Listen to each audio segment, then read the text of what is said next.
देखिए तो अब तक अपने क्या पढ़ लिया था कल, ट्रांसफार्मर एट फुल लोड, और अब अपन क्या पढ़ेंगे, नो लोड। नो लोड पढ़ लिया था, अब अपन क्या पढ़ेंगे, ट्रांसफार्मर एट फुल लोड। तो पहले अपन देख रहे हैं कि कल अपन ने जो पढ़ा था उसके अकॉर्डिंग अपन देखते हैं उसी डायग्राम को वापस। ट्रांसफार्मर एट नो लोड पे अपने सेकेंडरी वाइंडिंग के सिरे क्या करके थे, ओपन। क्या करे थे भी, ओपन। आज भी अपने क्या है, ओपन। अरे है कि नहीं है। और जब सेकेंडरी वाइंडिंग के सिरे ओपन होंगे तो I2 धारा का मान कितना होगा, 0। सेकेंडरी वाइंडिंग में प्रवाह धारा का मान कितना होगा, इस बात से एग्री हो सभी, यहां तक समझ में आ गया। ये मत समझो कि मैंने ट्रांसफर पहले पढ़ा नहीं है, फिर अगली बार भी आप यही कहोगे इस अभी भी मैं क्या पढ़ रहा हूं पहली बार, तो कुछ रिकवर करने की कोशिश करें उसको। अब देखिए, अब जैसे अपन प्रत्यावर्ती वोल्टेज V1 लगाएंगे, यहां से नो लोड धारा कितनी जाएगी, I0, और उसका एक घटक है जो क्या पैदा करेगा, चुंबकीय फ्लक्स। उस चुंबकीय फ्लक्स का मान कितना होगा, φm। क्या होगा अभी, φ। अब आपको यहां पता करनी है उस चुंबकीय फ्लक्स की दिशा। अब पता करेंगे चुंबकीय फ्लक्स की दिशा कौन से नियम से, दाएं हाथ की हथेली के नियम से।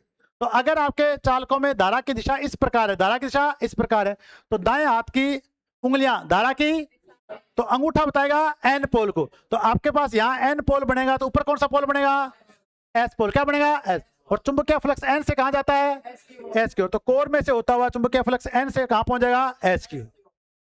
तो सबसे पहले अपन इसको ड्रा कर देते हैं। यहां से चुंबकीय फ्लक्स आपका चलेगा ऐसे, ये जा रहा है ऐसे, अब यहां ऊपर जाएगा, वापिस इधर आएगा, और वापिस क्या आएगा, ऐसे एन की आगे नीचे। अब जैसे प्राइमरी वाइंडिंग के सिरों पे संयोजक वोल्टेज पैदा कर देगा E1, और सेकेंडरी वाइंडिंग के सिरों से संयोजक वोल्टेज पैदा कर देगा E2। पर अभी आपकी जो वाइंडिंग थी वो ओपन थी, इसलिए कोई बाहर धारा प्रवाहित है नहीं।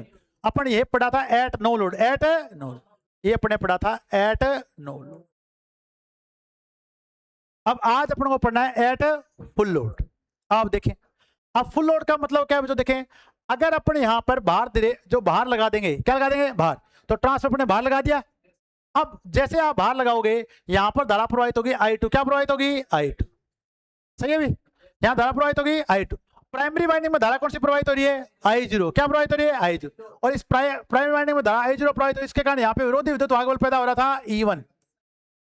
घेरे क्या थे, N1, और इन घेरे यहाँ पे जो चुंबकीय फ्लक्स पैदा हो रहा था इस I0 के घटक Im के कारण, वो आपके पास क्या था, φm। क्या था, φm, जो अपन को इस डायग्राम में दिखाई दे रहा है, जिसकी दिशा क्या है, एंटी क्लॉकवाइज। क्या है भी, एंटी। अब यही फ्लक्स आपका सेकेंडरी वाइंडिंग से लिंक हो रहा था, नहीं हो रहा था, और यहां पे क्या पैदा कर रहा था, वोल्टेज है E2 करा था। पर इस केस में यहां कोई धारा प्रवाहित नहीं हो रही थी, तो यहां चुंबकीय फ्लक्स क्या था, φm। क्या था भी, φm। समझ में आ गया सभी को। अब क्या होगा, इस केस में यहां जो चुंबकीय फ्लक्स इस धारा के कारण प्रवाहित हो रहा था, वो तो हो रहा था φm। क्या था भी, φm। तो ये अभी φm आ रहा है यहाँ पे। पर अब अपने पास सेकेंडरी वाइंडिंग में एक धारा प्रवाहित होने लगी I2। क्या प्रवाहित होगी, बाहर धारा I2। अब बाहर धारा I2 है, वो बताओ कितने घेरों में से प्रवाहित हो रही है, N2 में से। कितने घेरों में से प्रवाहित हो रही है, N2 में से।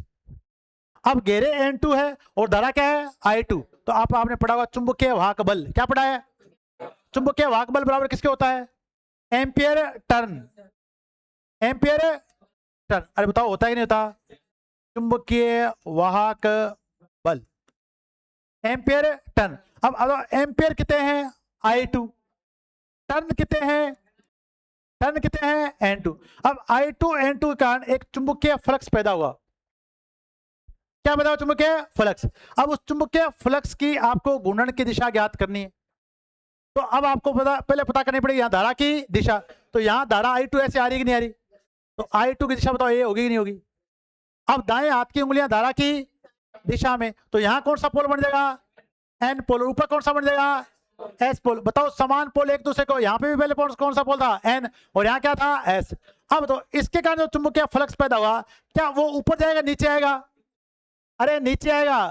अब N से इधर घूम के S की तरफ जाएगा नहीं जाएगा, अरे बताओ जाएगा नहीं जाएगा। अब जो आपके सेकेंडरी वाइंडिंग के एम्पियर टर्न यानी N2 I2 है, उसके कारण जो चुंबकीय वाहक बल पैदा, चुंबकीय फ्लक्स पैदा होगा, वो फ्लक्स होगा φ2। क्या होगा अभी, φ2। और जब फ्लक्स φ2 होगा, उसकी दिशा मुख्य फ्लक्स φm के क्या होगी, विपरीत होगी। क्या होगी भी। अब तो ये बात अब समझ में आएगी नहीं। अब जब समझ में आ गई तो ड्रॉ कर दें इसको, रेड से ड्रा करते हैं। अब इसके कारण जो चुंबकीय फ्लक्स पैदा हो रहा है इन घेरों के कारण, वो है ये वाला। बताओ उल्टा जा रहा है नहीं जा रहा? अब ये ऊपर जा रहा है, ये नीचे आ रहा है तो ये क्या जा रहा है? ऊपर। ये इधर आ रहे तो ये क्या जा रहा है? इधर। तो क्या ये आपके मेन फ्लक्स के विपरीत दिखाई दे रहा है क्या आपको?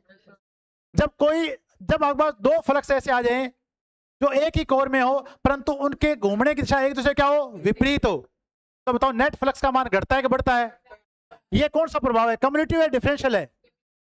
डिफरेंशियल। कम्युनिटिव में जुड़ते हैं, डिफरेंशियल में घटते हैं। तो बताओ अब आपके पास अगर नेट फ्लक्स की बात करें तो बताओ नेट फ्लक्स का मान घटेगा बढ़ेगा? तो अब आपका जो कुल फ्लक्स है फाई टी कोर में वो क्या अंतर हो जाएगा? Phi M minus phi two हो जाएगा, नहीं हो जाएगा? क्योंकि भार धारा A2 के कारण उत्पन्न चुंबकीय फ्लक्स की दिशा मुख्य फ्लक्स से क्या भी विपरीत है। अरे है कि नहीं है? अब तो ये बात समझ में आएगी नहीं?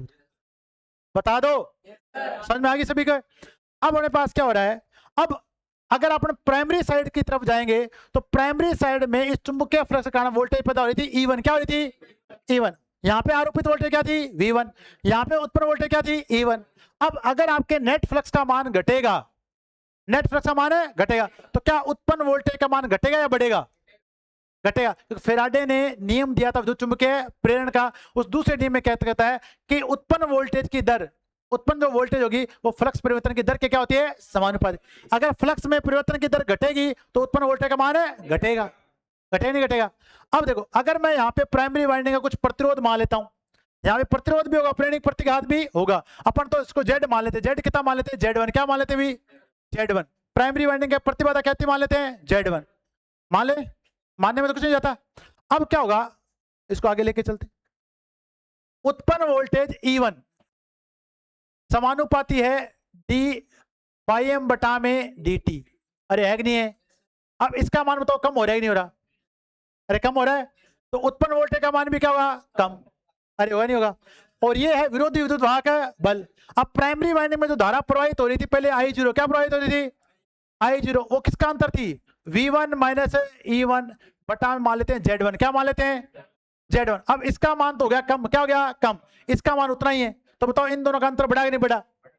अरे विभवांतर बढ़ा कि नहीं बढ़ा? Z का मान भी क्या है? उतना ही है। तो बताओ अब इस धारा का मान बढ़ेगा नहीं बढ़ेगा? पर इस धारा में जो मान बढ़ेगा उसे बोलेंगे धारा I1 डैश। क्या बोलेंगे? धारा I1 डैश। अब इस I0 नहीं बोलेंगे, इस धारा का जो मान बढ़ेगा वो धारा का नाम होगा I1 डैश। अब क्या होगा, जो प्राइमरी वाइंडिंग है, जो आपकी प्राइमरी वाइंडिंग है, यहां से एक धारा और आएगी, इसका नाम होगा I1 डैश। I1 और I1 डैश आया क्यों बताओ? क्योंकि सेकेंडरी वाइंडिंग में प्रवाहित होने की धारा I2, और I2 जब प्रवाहित हुई तो इसके कारण क्या हो रहा था? नेट फ्लक्स का मान घट रहा है। क्या नेट फ्लक्स का मान घटना चाहिए? क्या नेट फ्लक्स का मान घटना नहीं चाहिए, नेट फ्लक्स का मान उतना ही रहना चाहिए। तो अगर आपका नेट फ्लक्स का मान घट जाएगा तो उत्पन्न वोल्टेज का मान क्या हो जाएगा? कम हो जाएगा। क्या उत्पन्न वोल्टेज का मान कम होना चाहिए? क्या अगर इसका मान घट गया तो इसका मान भी घट जाएगा नहीं घट जाएगा? क्या आउटपुट वोल्टेज का मान कम होना चाहिए? क्या नहीं होना चाहिए? तो अब प्राइमरी वाइंडिंग में एक धारा और प्रवाहित होगी जिसका मान है I1 डैश, और ये उतरेगी एनकाउंटर करने किसका? I2 का। किसका एनकाउंटर करने का? जब एनकाउंटर होता है तो होता है आमने सामने, उधर से भी गोलियां चलती है और इधर से भी, तो आमने सामने। तो जब I1 डैश और I2 के बीच में जब भी आपसे फेज एंगल पूछा जाएगा तो इनका फेज अंतर होगा 180। समझ में आ गया? अब प्राइमरी वाइंडिंग में जो धारा I1 डैश आई उसका मेन कारण क्या है कि अब आपके पास एक धारा सेकेंडरी में प्रवाहित हो रही थी I2, क्या होती? और I2 के कारण आपका नेट फ्लक्स का मान कम हो रहा था। नेट फ्लक्स का मान कम ना हो इसलिए प्राइमरी वाइंडिंग में धारा क्या आ गई इसके साथ? I1 डैश, जो कि कहलाती है एनकाउंटर धारा। और किसका एनकाउंटर कर देती है? अब एनकाउंटर करने के लिए गोलियां नहीं चलाती है, गोलियां नहीं चलाई, गोलियां थोड़ी चलाएगी, आतंकवादी थोड़ी बैठा वहां पे। अब देखो ये A1 डैश धारा है वो किसमें जाएगी? N1 टर्न्स में। किसमें जाएगी? कौन से टर्न में जा रही है? अब जब N1 टर्न में जाएगी तो ये भी अपना एक चुंबकीय वाहक बल पैदा करेगी नहीं करेगी? तो इसके कारण जो चुंबकीय वाहक बल पैदा होगा वो आपके पास होगा I1 डैश N1। बोलो I1 dash N1, I1 dash है। और इसके कारण जो चुंबकीय फ्लक्स पैदा होगा इसका मान होगा φ1 डैश। क्या होगा?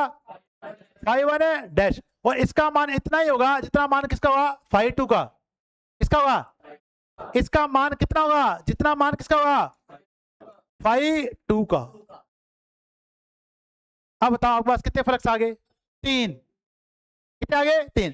अब इस I1 डैश के कारण एक फ्लक्स और आएगा जिसका मान है φ1 डैश, परंतु ये जो फ्लक्स होगा वो φm की दिशा में हो, क्या होगा? परंतु φ2 का क्या होगा? क्या होगा? विपरीत। अब तो यहां से एक फ्लक्स और चालू कर दें, चालू।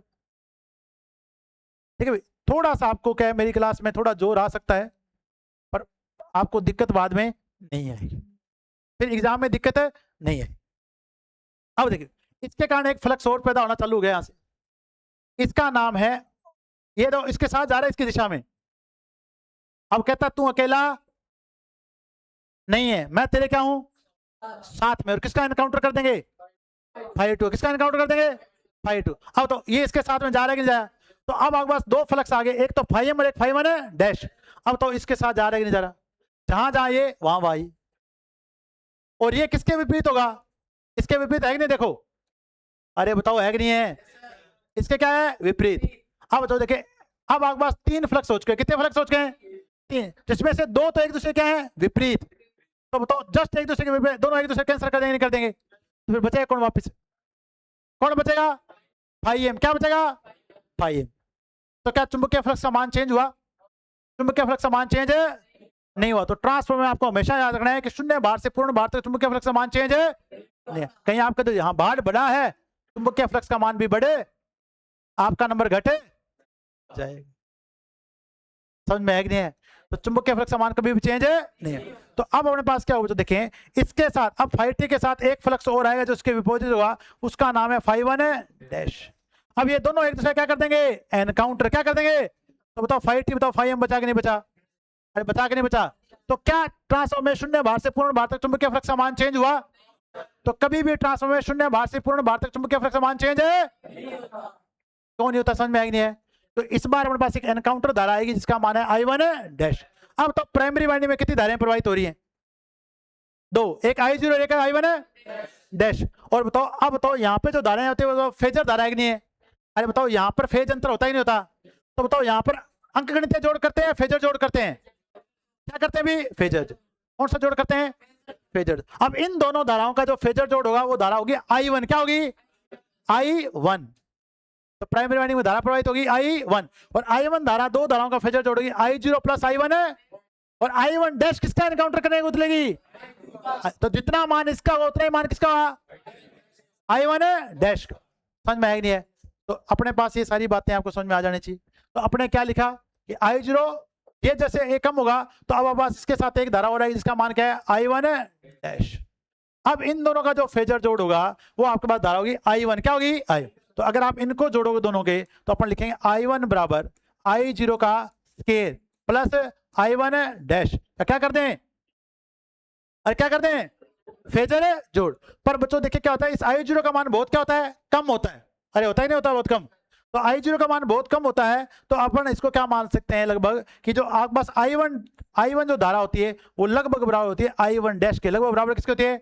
I1 dash. समझ में आया क्या? तो ट्रांसफर में आपको एक बात का विशेष रूप से ध्यान रखना है, मैं बार बार रिपीट कर रहा हूं, शून्य भार से पूर्ण भार तक चुंबकीय फ्लक्स का मान क्या रहता है? क्या रहता है? समान। कहीं चेंज मत करिए ना, ठीक है? क्यों चेंज नहीं होगा? कि जैसे आपकी सेकेंडरी वाइंडिंग में प्रवाहित धारा होगी वैसे प्राइमरी वाइंडिंग में अतिरिक्त धारा प्रवाहित होना स्टार्ट हो जाएगी, और उसके कारण जो दोनों फ्लक्स हो जाए उनका क्या हो जाएगा? एनकाउंटर हो जाए। तो एक फ्लक्स आपका हमेशा जीवित रहेगा जिसका मान क्या है? φm। तो मैं यहाँ पे लिख देता हूँ नोट में। तो नोट आपको यहां से एक ही बात का विशेष ध्यान रखना है कि ट्रांसफार्मर में शून्य भार से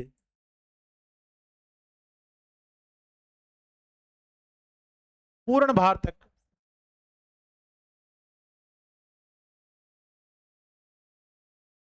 चुंबकीय फ्लक्स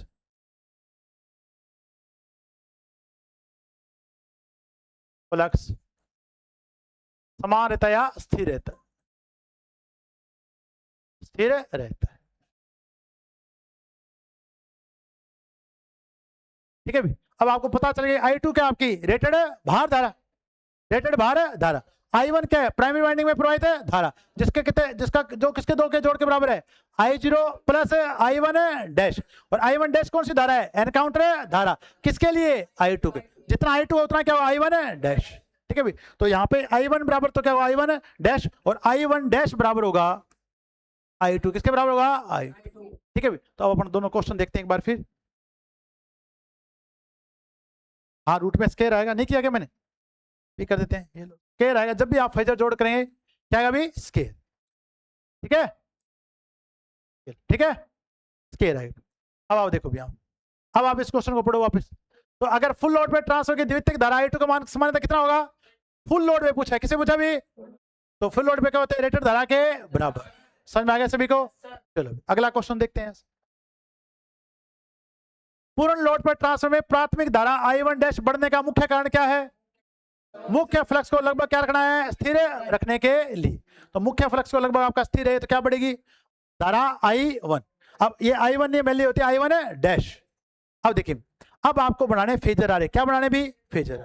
अब कल तक अपने फेजर बना रहे पढ़े थे नो लोड पे, क्या पढ़े थे भी नो लोड पे पढ़े थे क्या, अरे पढ़े थे क्या, आज अपन पढ़ेंगे फुल लोड पे।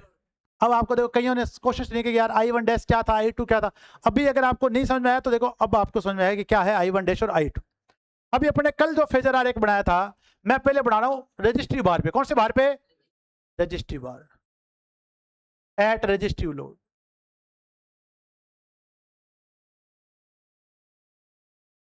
अब देखिए अपने वोल्टेज लगाई थी V1, क्या लगाई थी V1, इसके कारण जो चुंबकीय फ्लक्स पैदा हुआ था उसका मान था φm, क्या था भी था कि नहीं था, अरे सही है। जैसे V1 लगाई थी एक धारा I प्रवाहित हुई थी, एक हुई थी IM, और IM के कारण चुंबकीय फ्लक्स क्या पैदा हुआ था φm, इसके कारण जो वोल्टेज पैदा हुई थी E1 और E2, वो बताओ इससे 90 डिग्री पीछे थी कि नहीं थी। तो ये तो आपका आ गया E1, और अगर स्टेप अप है तो ये आ जाएगा E2, आ जाएगा नहीं आ जाएगा। कल वाला इतना डायग्राम याद है क्या, अपने धारा पड़ी थी I और I0 का फेजर जोड़ पड़ा था I0 पड़ा था। अब देखो आज अपने पास धारा I0 है कि नहीं है, अरे है कि नहीं है। अब देखें भी सेकेंडरी साइड में धारा है I2, क्या है I2। अगर आपका रजिस्टिव लोड है, कौन सा लोड है, तो रजिस्टिव लोड में धारा और वोल्टेज के बीच में कोई फेज अंतर है नहीं होता। अब रजिस्टिव लोड है तो बताओ यहाँ पे E2 है, अरे है कि नहीं है, और E2 बराबर मान लेते V2, क्या मान लेते भी V2 बराबर क्या है E2। अब अगर यहां धारा E2 है तो E2 के साथ धारा क्या आएगी I2, क्या आएगी भी I2। तो सेकेंडरी वाइंडिंग में धारा कौन सी प्रवाहित होती है I2। देखो यहां ये I2 है, यहां पे क्या है E2, तो यहां वोल्टेज क्या है V2, अरे है कि नहीं है। तो V2 और धारा I2 समान कला में, और समान कला में कब होंगे जब बाहर क्या होगा रजिस्टिव, अरे है कि नहीं है। अब देखो ये अपने यहां पड़ा है, तो यहां अगर V2 है E2 है तो यहां धारा क्या है I2, बताओ ये समान कला में है कि नहीं है। अब जितनी धारा I2 होगी उतनी प्राइमरी साइड में धारा बताओ क्या होगी I1 डैश, अरे होगी नहीं होगी, मैंने कहा जितना मान इसका उतना प्राइमरी में धारा कौन सी I1 डैश, तो I1 डैश बताओ इसका एनकाउंटर करने उतरी थी, तो यहां से इसकी दूरी माप लो, इतनी यहां लगानी है आप, तो लगभग आपकी धारा आएगी I1। बताओ एक दूसरे का अपोजिट है कि नहीं है, बताओ इन दोनों के बीच में फेज अंतर 180 डिग्री है कि नहीं है। अब तो एक धारा मैंने और बताई थी, एक धारा बताई थी I0, क्या बताई थी I0। अब I0 बताओ कल यहां बताई थी बताया था कौन 78 से लेके 87 लूप क्षति कौन। अब इन दोनों को जोड़ोगे तो धारा कौन सी मिलेगी I1, तो इनको जोड़ो। अब इसको जोड़ने के लिए इसका ये समांतर चतुर्भुज बनाएंगे और ये धारा आपके पास आ जाएगी I1, ये क्या आ गई I1। अब आपके पास ये बन गया ट्रांसफार्मर का फेजर आरेख, कौन से भार पर रजिस्टिव लोड पे, कौन से भार पे, रजिस्टिव लोड का कैसे पता चलेगा, देखो ये वोल्टेज ये धारा और वोल्टेज बताओ समान कला में है कि नहीं है, तो भार क्या है रजिस्टिव। ये वोल्टेज V2 वोल्टेज E2 धारा I2 बताओ समान कला में है कि नहीं है, तो भार क्या है रजिस्टिव, क्या है भी रजिस्टिव। अब तो देखिए ये आपके पास आएगा, ये आपके पास आएगा φ1, क्या आएगा φ1, ठीक है। ये अपने पास क्या आता है cos φ0, अरे समझ में आया नहीं आया, अरे आ गया। तो ये कौन सा लोड है रजिस्टिव, क्या भी अगर लोड होता है इंडक्टिव, क्या होता है भी इंडक्टिव, तो इंडक्टिव लोड में बताओ क्या होता है धारा वोल्टेज से आगे या पीछे, धारा पीछे वोल्टेज आगे, अरे सही कह रहा हूं क्या। अब बताओ ऐसे इसमें कैसे बनेगा, अब कल अपने बनाया था यहाँ पे V1, तो आज भी V1 यही रहेगा, इसके कारण चुंबकीय फ्लक्स पैदा हुआ था φm, इसके कारण वोल्टेज पैदा हुई थी E1 और E2। तो ये अपने पास मान लेते हैं E1 है, और स्टेप अप मान लेते हैं तो ये है E2, और E2 बराबर क्या है V2। अब अगर E2 और V2 बराबर है, यहाँ पे धारा कौन सी आएगी? I2 क्या आएगी भी? अब जो धारा I2 है, बताओ, अब बताओ आगे या पीछे वोल्टेज से? अब बताओ पीछे आगे? पीछे। तो बताओ मुंडी कहाँ घुमानी है? बैठेंगे यहाँ पे, बैठ के मुंडी क्या घुमाए? क्लॉकवाइज। क्या घुमाए? क्लॉकवाइज। तो बताओ धारा I2 इधर दिखाई देगी नहीं देगी? अरे बता दो। यहाँ बैठ के मुंडी क्या घुमाओ? क्लॉकवाइज। क्या घुमाओ? क्लॉक। तो धारा I2 यहाँ दिखाई देगी। सही है क्या? अरे सही है क्या? अरे सही बनाया कि नहीं बनाया? मैं क्या बोल रहा हूँ, ये I2 बताओ सही बनाया क्या? देखो अगर आप यहां बैठोगे तो बताओ ये पीछे रहेगा नहीं रहेगा अब? अरे सही है क्या? अगर आप यहां बैठोगे तो अब तो ये आगे हो गया, ये पीछे हो गया नहीं हो गया? अरे सही बताया कि नहीं बताया? कंफ्यूज हो रहे हो तुम। मैं क्या कह रहा हूं, अगर आपके पास इंडक्टर है, अगर इंडक्टर में आपके पास ये वोल्टेज है, ये क्या है? ये वोल्टेज आपके पास यहाँ है, तो अब आप मुंडी क्या घुमानी है? क्लॉकवाइज। जब क्लॉकवाइज घुमाओगे तो आपके पास धारा पीछे दिखाई देने दीजिए। अगर आप यहाँ बैठ के, ये तो I2 आ गया आपके पास, अगर आप यहाँ बैठ के घूम रहे हो तो बताओ ये पीछे दिखाई दे रहा है नहीं दे रहा? तो ये तो गलत बन गया नहीं बन गया? अरे बताओ गलत है कि सही है? बता नहीं रहा मेरे को। अरे इंडक्टर में क्या होता है? धारा पीछे, वोल्टेज है आगे। तो बताओ किस साइड बनाओ, मेरे को बताओ सही। किस साइड, यहाँ बनाए कि यहाँ बनाए? अगर आप यहाँ बैठ के मुंडी क्या घुमा रहे हो? क्लॉकवाइज, घड़ी की दिशा। तो आपका E2 यहीं बनेगा और I2 यहीं बनेगा। अरे समझ में आया नहीं आए? आप किससे किसे चेक कर रहे हो? E2 से चेक कर रहे हो I2 को। अरे समझ में आया नहीं आया? एक बार इसको छोड़, अरे सुनो, एक सेकंड सुनो। ये आपके पास V है, ये अपने पास क्या है? भी V है। ये क्या है? I है। अब यहां बैठ के मुंडी क्या घुमानी है? घड़ी की दिशा में। अपन जब बैठते तो मुंडी क्या घुमाते हैं? क्लॉकवाइज। तो बताओ धारा I2 यहां गया कि नहीं गया? अब ये V2 आपका यहां आ गया। अरे आ गया कि नहीं आ गया? अरे आ गया कि नहीं आ गया V2?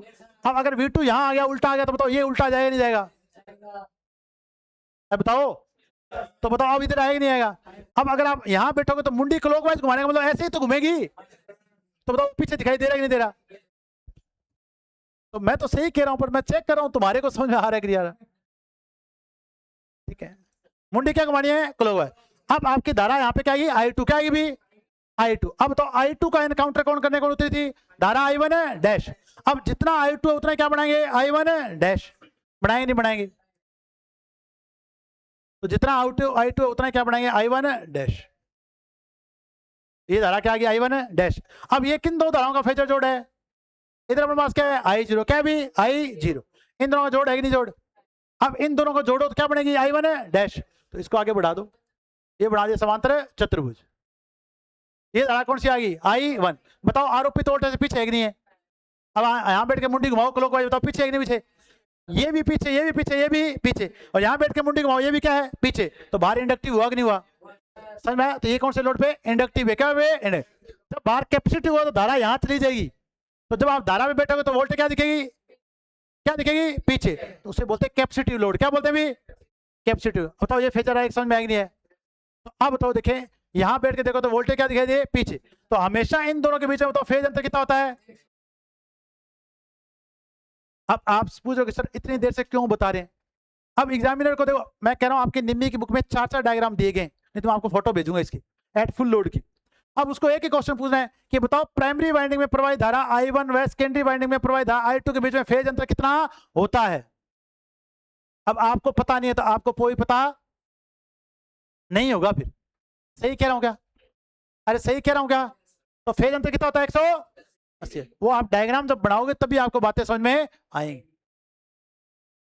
अब यही तो दिक्कत है कि सर इतना ही पढ़ता तो फिर IT थोड़ी करता।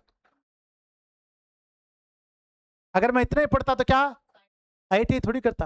पर अब जो देखें अभी जो लेवल है वो इसी लेवल का आ रहा है पेपर।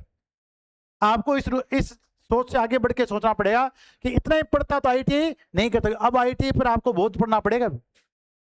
ALP की वैकेंसी में IT वाला फॉर्म नहीं भरता है, पता है ना?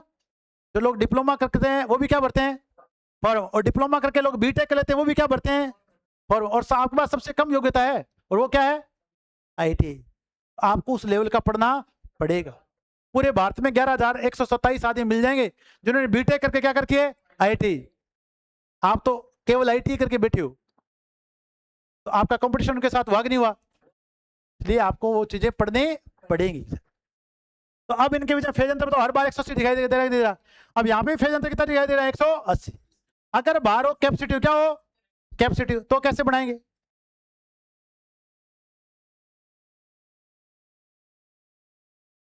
कैपेसिटिव बाहर। अब V1 वापस यहाँ आएगा कि नहीं आएगा, V1 तो फिक्स कर रखा है। ये कौन आ गया, φm। और इसके कारण जो वोल्टेज पैदा होगी वो क्या है, E1 और E2। ये E1 है, ये क्या है E2, और E2 बराबर क्या है V2। अब इस बार आपके सेकेंडरी वाइंडिंग में धारा आएगी I2, क्या आएगी भी। अब अगर लोड कैपेसिटी हो तो धारा आगे, वोल्टेज है पीछे, तो बताओ धारा को इधर बढ़ाएंगे नहीं बढ़ाए। जब धारा आपकी यहाँ बढ़ेगी, अब जाके मुंडी यहाँ बैठो और मुंडी क्या घुमाओ, तो वोल्टेज बताओ पीछे दिखाई दे रही है नहीं देगी, कौन सी V2। अब जितना I2 उतना क्या बनेगा I1 डैश। वो कितने डिग्री पर है बताओ, एंगल 180 डिग्री आया कि नहीं आया, अरे आया कि नहीं आया। अब प्राइमरी वाइंडिंग में तो देखो यहाँ धारा कौन सी प्रवाहित हो रही है, I0, अरे हो रही नहीं हो रही। अब इन दोनों को जोड़ो तो धारा कौन सी मिल जाएगी, I1, क्या मिल जाएगी I1, तो जोड़ दो इसको, ये धारा आपके पास क्या आ जाएगी I1। I1 क्या धारा वोल्टेज से आगे है कि नहीं है, क्या ये धारा वोल्टेज से आगे कि नहीं है, क्या ये धारा वोल्टेज से आगे कि नहीं है, तो बताओ कितना आएगा, लोड कौन सा आएगा कैपेसिटिव, पावर फैक्टर आएगा अग्रगामी, क्या आएगा अग्रगामी। इंडक्टिव में पावर फैक्टर क्या आएगा, और अगर पावर अगर लोड आपका रेजिस्टिव तो पावर फैक्टर कितना आएगा इकाई, क्या आएगा इकाई। क्या पावर फैक्टर बार बार चेंज हो रहा है कि नहीं हो रहा, तो आपका लोड बार बार क्या हो रहा है, चेंज हो रहा है। तो इस तरीके से आपका जो ट्रांसफार्मर वो काम करेगा। अलग अलग भार पर उसका शक्ति गुणांक भी क्या हुआ, अलग अलग होगा। समझ में आया, अरे आया कि नहीं आया। इसलिए ट्रांसफार्मर की रेटिंग हमेशा किसमें होती है, KVA में। तो उसका बाहर आप बाहर डिसाइड नहीं कर सकते, बनाने वाला तो बना देगा। अब आप उसमें बाहर कौन सा लगा रहे हो बताएगा थोड़ी आगे कि नहीं भाई साहब रेजिस्टिव बाहर लगाना है, नहीं भाई साहब इंडक्टिव बाहर लगाना है, बताएगा थोड़ी आगे घर पे। तो जैसा बाहर लगाओगे वैसे क्या मिलेगा आपको, पावर फैक्टर। बताओ समझ में आएगी नहीं है, थोड़े थोड़े समझ में आएंगे, कोशिश करना जाके समझने की और समझ में आपको आ जाए। तो आज इतने करेंगे इसको।